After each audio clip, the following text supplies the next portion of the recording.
3 days later. Well, actually a month, but it don't matter. Music has been shown throughout even the Bible how it draws people in. Not just good, but bad people and even demons. You know, David was also a performer and a dancer that executed demons, right? So it can also be an exorcism. But if you're not playing godly music, then it can also invite the demons to also want to use it as well. Think about how music has been transformed in today's time and how it's far more lustful, far more violent, far more just sinful in general. You think the music today is praising God? That's a form of how things used to be, where music was supposed to be reflecting God, because God calls you to be an entertainer, and how it has been twisted to even support the devil. But I don't even want to just talk about that. I want to talk about the fact that even though music draws the demons in, it can still be used against them.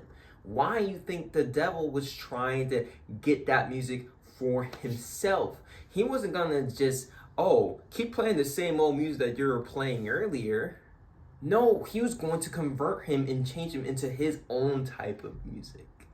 And so later in the film, where he bonks him on the head with the guitar, it still did damage. Why? Because a form of music can still be used against the likes of the devil, just how David used it.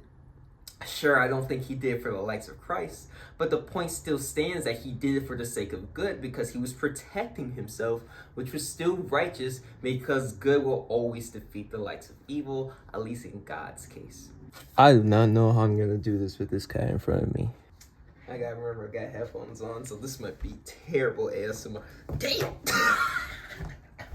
You can't just be my way I was working out.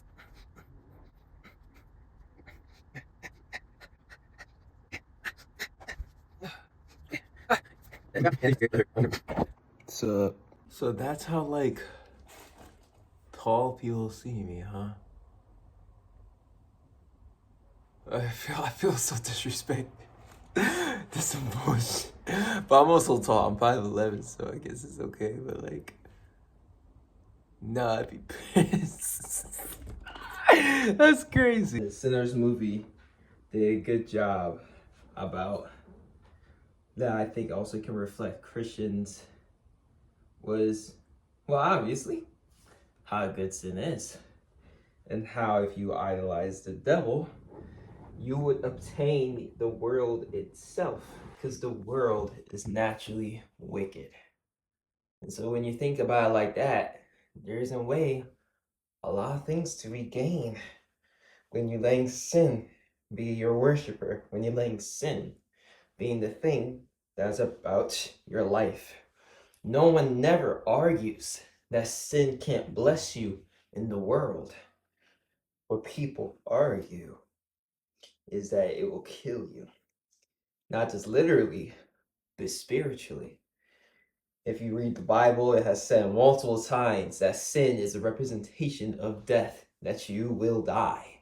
But a lot of people don't talk about it, is that the sinful things of this world will also kill you, literally. Think of anything that you try to glorify and worship and do on the daily that you let take in your life.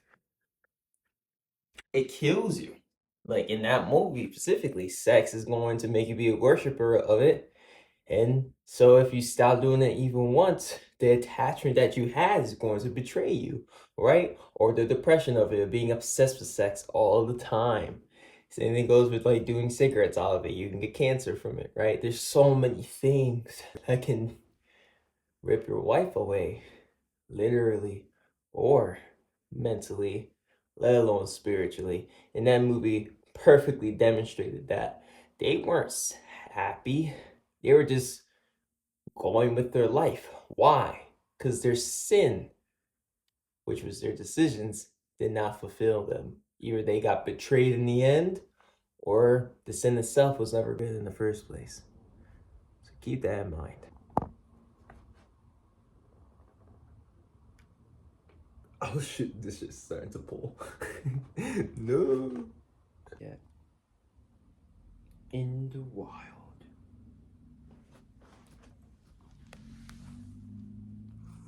Aw, you liking the camera this time. Oh, geez, know what I first started this content for. So good for Christians. How come God isn't in it, right? How can we reflect the movie on why we need to believe in God? Well, for one, that it perfectly showed that sin doesn't fulfill you. That something is always going to get you back. But also in the fact that when you do the righteous things, actually, I don't know why you say that, but the movie did show it. So thank you, mind.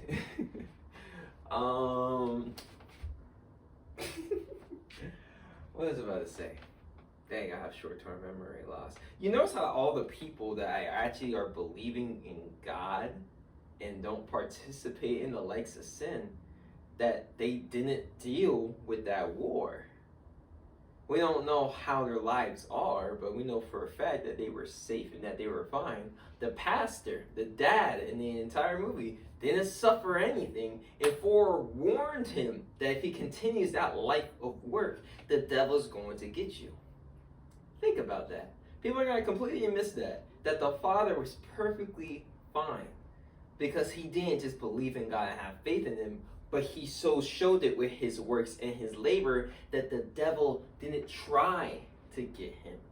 The devil didn't threaten that he was going to get his father. Because the devil can't take anyone that is the son and daughters of theirs.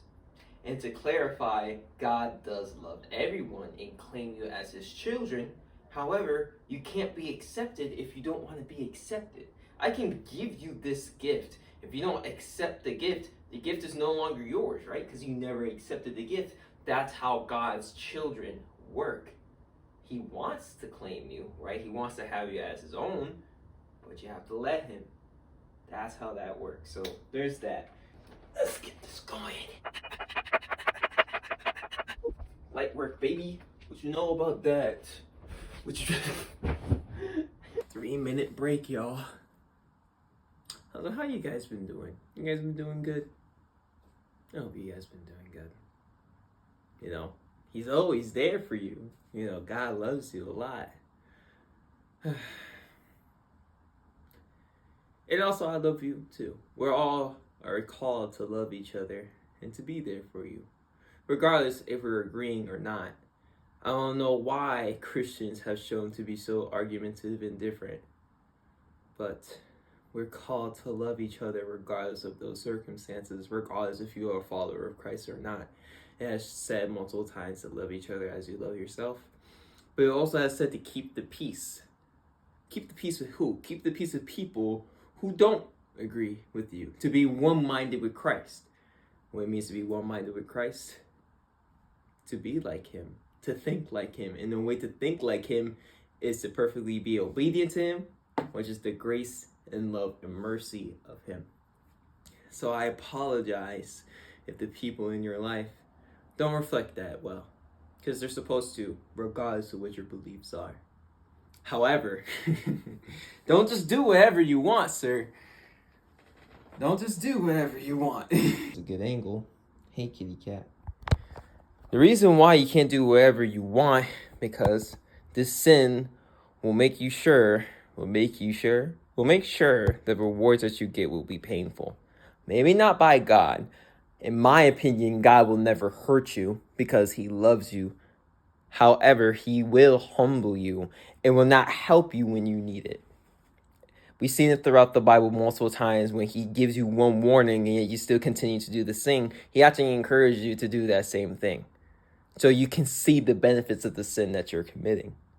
Another thing that I think God does is that he will curse you, right? But I think it's the consequences of those actions that eventually allow the curse to happen in the first place. If you don't follow me, you shall be cursed with the likes of death and to forever be in hell.